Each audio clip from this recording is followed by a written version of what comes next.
One Crazy Summer, Chapter 4. Green Stucco House. Big Ma said Cecil lived on the street. The park bench was her bed. She lived in a hole in the wall. You can't say stuff like that to a kid asking about her mother when it's snowing outside or pouring down raining. You can't say your mother lives on the street, in a hole in the wall, sleeping on park benches next to winos.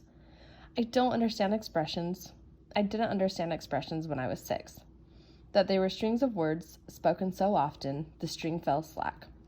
Your mother lives on the street in a hole in the wall, sleeping on park benches next to winos, sounded exactly as Big Mama said it.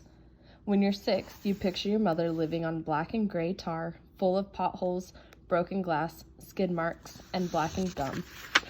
All of that overrun by cars, buses, and trucks. You squeeze your brain one way, your imagination the other way, and see your mother peeking out of the holes of crumbling abandoned buildings to stay dry when it snowed or rained. You see your mother sleeping on splintery park benches stained with pigeon poop and smelly, toothless winos sleeping next to her. When you're 6, you wonder why your mother would rather live on the street in a hole in the wall and sleep on park benches next to winos than live with you.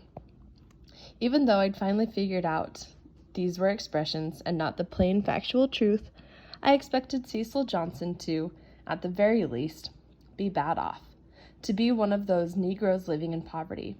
As the news often put it, I expected I'd have to nudge Vanetta and Fern into knowing better when they asked for all the things we had at home, like Mr. Bubble Bath, extra helpings of chicken and ham, or banana puddings on Sundays.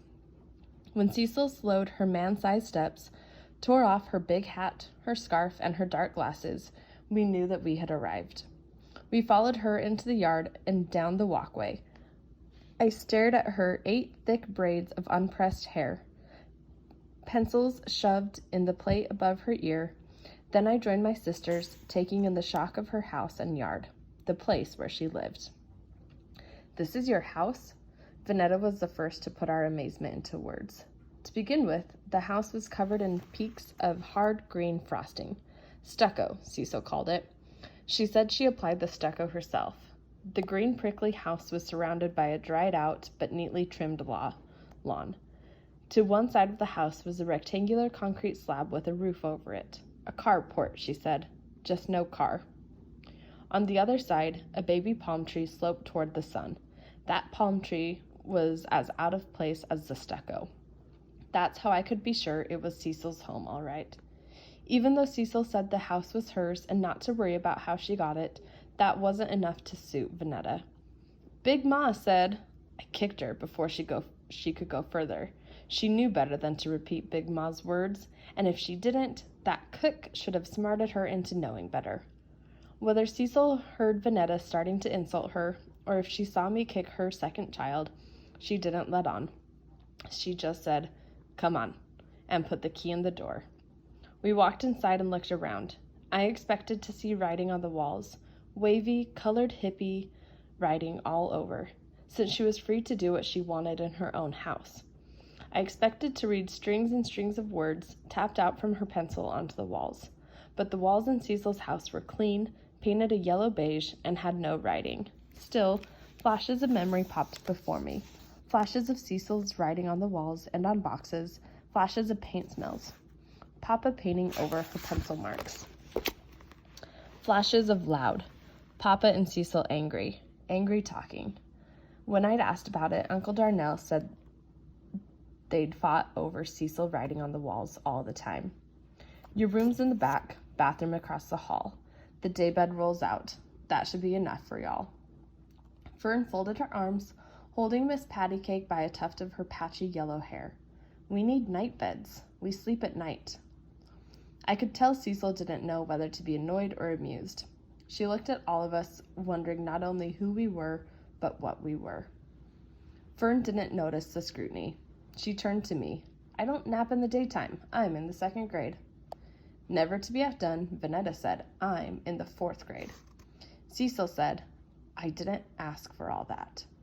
As I expected, Vanetta's feelings got hurt because she was always sticking herself on stage for everyone to see her. Still, Vanetta hadn't been kicked enough. She rolled around in the living room like a dance recital fairy, rolled around on her heels, taking in the clean walls, the curtains, a beat-up sofa, a few stacks of books, and not much else, landed and said, "Where's the TV and everything?" Vanetta was too far for me to nudge or kick. Cecil dropped Fern's bag on the floor and started muttering. "I didn't send for you, didn't want you in the first place, should have gone to Mexico to get rid of you when I had the chance." It didn't seem like she was talking to us. She didn't even look at Vanetta, or Fern and me. She kept talking, muttering about Mexico, throwing her Mata Hari disguise on the beat-up sofa. Our mother wore pencils in her hair, dressed like a secret agent, had a stickly, prickly house, a palm tree when no one else had one, and clean, painted walls instead of the writing I remembered. Now I got why our mother ran away. Our mother was crazy. "Come on," I said. "Let's see the room. Put our stuff away." Vanetta and Fern raced down the hall, pushing to be first. Cecil yelled after them, but they were too excited to hear her. I came in after them. A bed with a brass headboard and arm rails, a blue cover, a dresser, a goosenecked floor lamp with a glass bowl in the shape of a half moon. It was more furniture than she had in the living room. "We can't all fit in this one bed," Vanetta said. I raised up the blue cover and found the other bed underneath. "Come on, help me pull it out." We all latched and pulled. The bed rolled out into a stair step of one bed below the other. I said, "She should have helped us." "Surely should have," Fern said. "I sleep on top," Vanetta called. "No, I sleep on top." Fern did her best Rocky the Flying Squirrel leap, arms outstretched to belly on the bed. Vanetta followed, and they rapped into wrestling. I let them. They hadn't had a good fight all day. After 6.5 hours on the plane and keeping up with Cecil, I figured they could use the recreation. They took turns getting the best of each other, but just before crying time set in, I pulled one off the other and said, "You both sleep on top. There's enough room." "Why do you get a bed all to yourself?" Vanetta cried. "You're not that big, and you need a bed all to yourself." I was big enough to give up a full view of the world on the 727 and big enough to outsmart my sisters at every turn. "You can come down here with me," I said, scooting over so I wasn't claiming the whole bed. "I don't care." "I'm staying on top," Vanetta said. "Me too." We looked around in silence at the walls, the dresser, the goosenecked floor lamp with its half-moon glass bowl. It certainly wasn't much. Vanetta wanted to say something. She had that look. "Spit it out, Vanetta," I said. "Yeah, spit it," Fern said. Vanetta caught her eyes towards Fern. "To me," she said. "Delphine, what we got to do with Mexico?" That one had also thrown me off when Cecil said it. "Should have gone to Mexico to get rid of you when I had the chance." I didn't rightfully know what that meant, but I was all my sisters had, so I said, "That's where women go who don't want their babies." "But why Mexico? And not Queens?" Fern asked. "Because Queens is too close," I said, as if I knew. Then I added, showing all of my age and wisdom, "They buy babies down in Mexico for rich people." They both said, "Oh." I didn't want to say Big Ma was right. Cecil was no kind of mother. Cecil didn't want us. Cecil was crazy. I didn't have to.